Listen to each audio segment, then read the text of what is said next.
The Falcons beat the Raiders 43-6 on Sunday, and it was shocking. I really, I did not give the Falcons a single prayer to win this game. They did, and now I walk away. I guess I don't walk away feeling like, wow, the Falcons are this amazing football team. They beat the Raiders. The Falcons dominated the Raiders, because that's not exactly what happened. The story from this game is that the Raiders were awful. I mean, they were just completely terrible. And I'm not exaggerating. It's one of the worst team performances I've seen maybe ever, but definitely this year. It's in the conversation for the worst team game, worst game a single team has played all year. So many mistakes were made. There's this crazy long list of mistakes the Raiders made.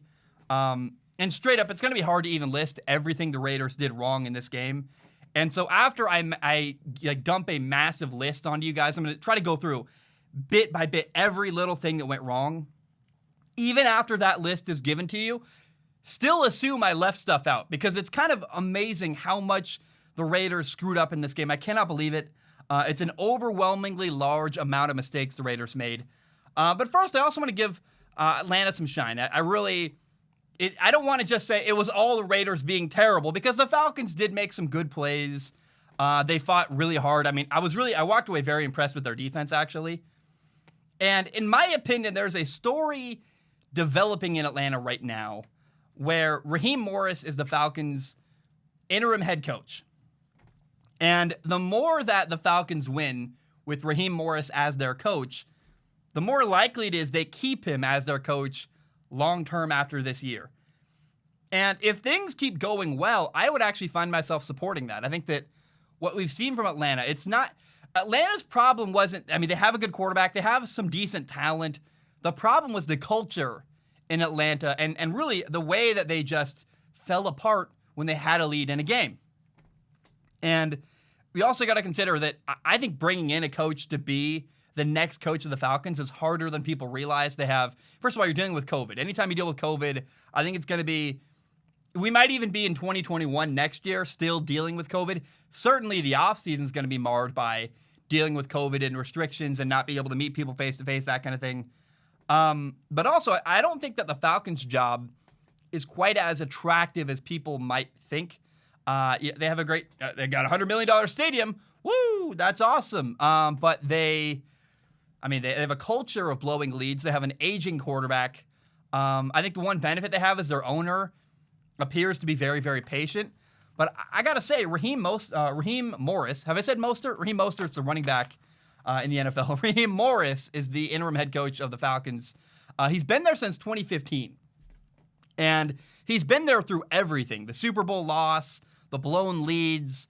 And honestly, I'm pretty sure that throughout the entire time Raheem Morris has been in Atlanta, he's been sitting there thinking to himself, man, there's a lot of stuff I want to say and a lot of stuff I want to do that I cannot do because I'm not the head coach. It's not appropriate for me to speak up and say this thing or do this thing. And so, look, I think the Falcons are probably better off with Raheem Morris as their coach. Certainly right now they are. They're 4-2 with him. But let's just see how the year goes. There's no hurry to make a decision whether or not Raheem Morris should be the coach long-term or not. But I want to lay that foundation now. It looks like Raheem Morris might actually be the guy long-term in Atlanta, at least for next year. A lot of teams have been talking about this, how it's going to be hard to hire a new coach. There's a lot of problems with COVID. Some people want to just get through COVID. And if nothing else, Raheem Morris might still be the coach next year in Atlanta. And right now, the way they've been playing under him, the attitude, the way they've been fighting, the culture that appears to be developing under Raheem Morris, I don't know that would be a bad thing. I think Raheem Morris has done a very, very good job in the 6 games he's been the head coach of the Atlanta Falcons. Now, the Raiders. Oh my gosh, the Raiders were astronomically bad against the Atlanta Falcons. It's kind of unbelievable. The Raiders had 5 turnovers. Derek Carr had an interception, was returned for a pick 6. That gave Atlanta a 23-3 lead. So the pick 6 was really bad. Derek Carr also had not 1, not 2, but 3 fumbles, all lost. That's terrible. The Raiders running back had a fumble. Josh Jacobs had a rare, he doesn't fumble a lot. He had a fumble. That's a big deal. Fighting for extra yards. So 5 Raiders drives were ruined by turnovers. 2 more drives were ruined by penalties, where there was one penalty where Josh Jacobs got called for lowering his helmet to initiate contact. That's a 15-yard penalty. That cost the Raiders a first down. There was another situation where, later on another drive, Henry Ruggs, the rookie receiver, very talented, kind of been waiting for him to pop this year. He had this awesome contested catch on like a 4th and 3 down the right sideline, had this great catch with the defender right next to him, and it gave the Raiders first and goal. And I went, oh, let's go. I'm so excited. Henry Ruggs making a play. And the Raiders found themselves 2nd and goal from the 3-yard line. And from that moment on, everything went wrong. It was kind of unbelievable. They had back-to-back penalties. They had a holding call and then an illegal use of the hands call penalty. That led to 2nd and goal from the 23-yard line. Like, oh my, it's awful. It's terrible.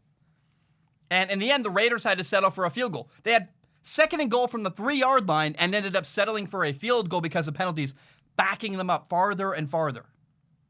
And then, to some degree, I felt really bad for the Raiders defense. I mean, they just got put in bad situation after bad situation yesterday where, oh my gosh, here's some of the Falcons' starting field position from this game. The Raiders got stopped on 4th and 1. That gave Atlanta the ball on the 45-yard line going in. Good field position. You're almost in field goal range already. A fumble gave Atlanta the ball on the 21-yard line going in. Atlanta also had drives starting on the 27-yard line going in and the 35-yard line going in. The Falcons kept starting drives basically already in field goal range. I mean, that cannot happen. You cannot repeatedly hand your opponent great field position over and over and over again. You can't have that many turnovers. You can't have that many bad...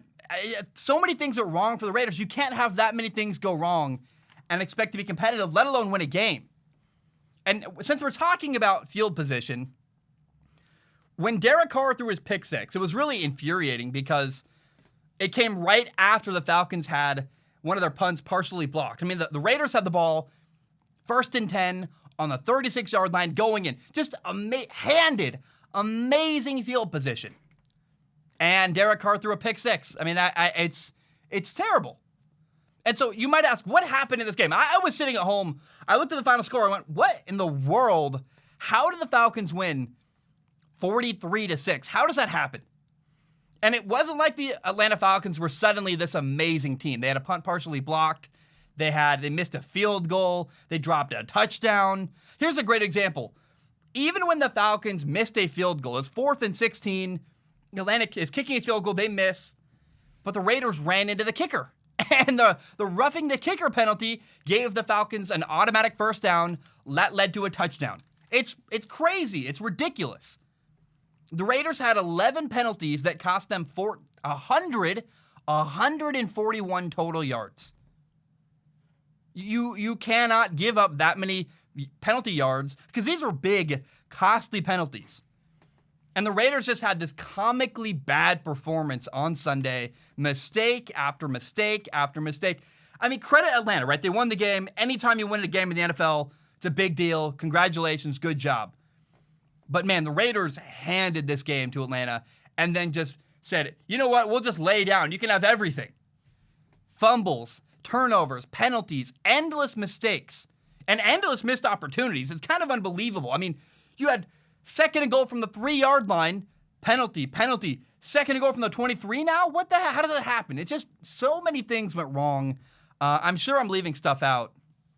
But the Raiders had one of the worst, if not the worst, and actually probably the worst. This was probably the worst team performance I've seen all year in the NFL.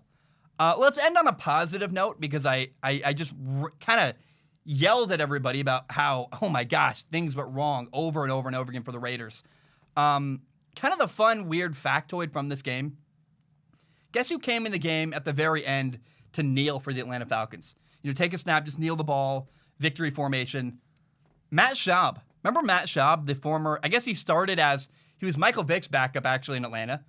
Then he went to the Houston Texans for a couple years. In Houston, he had Kyle Shanahan as his offensive coordinator calling plays.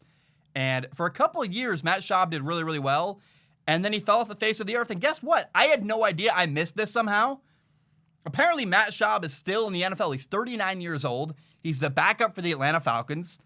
And it's just kind of weird and interesting. It's a weird factoid. I guess apparently Matt Schaub is still in the NFL. I had no idea. Kind of cool. And I enjoyed that.